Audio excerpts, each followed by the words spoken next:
Good afternoon, Utah. I hope that you're having a marvelous Monday. Over the next 24 to 36 hours, we're going to be dealing with some pretty active weather, so we'll get right to it. We have high wind warnings and wind advisories currently in place for parts of the state that last until 9 o'clock this evening. For the Wasatch Front, Wasatch back up to Bear River Valley, we have a wind advisory as wind gusts could exceed 55 miles per hour and within the high wind warning from Cedar City northward that extends into the northwestern corner of the state. We could see additional wind gusts maybe around and maybe above 70 miles per hour. And in Tuella County, we have seen wind gusts very close to 70 miles per hour, which is why we've seen those semi trucks that have been blown over and why there are restrictions for those high-profile vehicles on I-80. But Tuella, wind gusts during the overnight hours of 69 miles per hour at the Great Salt Lake Marina, 68 miles per hour, Powder Mountain, 53 miles per hour. And even at Salt Lake City International earlier this morning, we had a wind gust close to 50 miles per hour. And the wind gusts in Salt Lake City have been consistently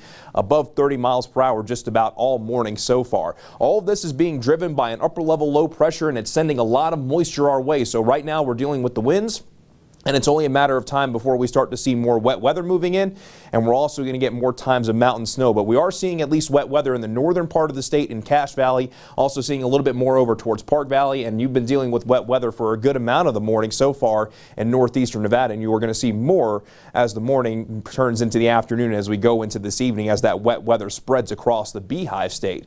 But winter weather alerts, that round of mountain snow, we're going to be getting more of it from the northern mountains down to the central mountains and in the southern mountains, mainly above 7,500 feet, where those winter weather advisories will start 6 o'clock tonight, lasting through noon tomorrow, where just about everybody above 7,500 feet will get at least 4 inches of snow. But in some isolated pockets, we could get anywhere from 12 inches to 18 inches, especially in the Wasatch Mountains, possibly in the Cottonwoods. But gusts upwards of 55 miles per hour is also going to lead to some dangerous travel on those mountain routes. So keep that in mind if you're traveling first thing tomorrow morning or even during the overnight hours. We'll time things out for you here on the FUTURECAST, and as we go throughout the next few hours, things stay relatively quiet when it comes to the rainfall. The winds, they're still going to be whipping around quite a bit, but as we go into tonight, that chance for wet weather will continue to increase. So the best chance of wet weather being during the overnight hours. Then as we make our way towards daybreak tomorrow, the snow levels could drop anywhere between 5,500 and 6,000 feet, meaning the benches could see a little bit of snow mixing in.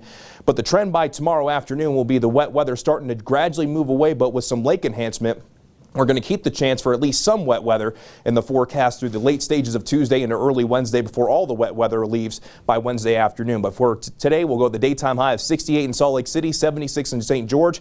But once that rain arrives, it's going to get cool relatively quickly. The daytime high tomorrow in St. George only around 64. Good weather for the second half of the work week. But for the Wasatch Front, rain and wind for today, scattered rain and snow showers tomorrow with the valley rain and mountain snow tomorrow with overnight lows dropping into the 30s. But by Wednesday afternoon, the wet weather starts to move away, and then Thursday and Friday looking pretty nice and pretty seasonal as well.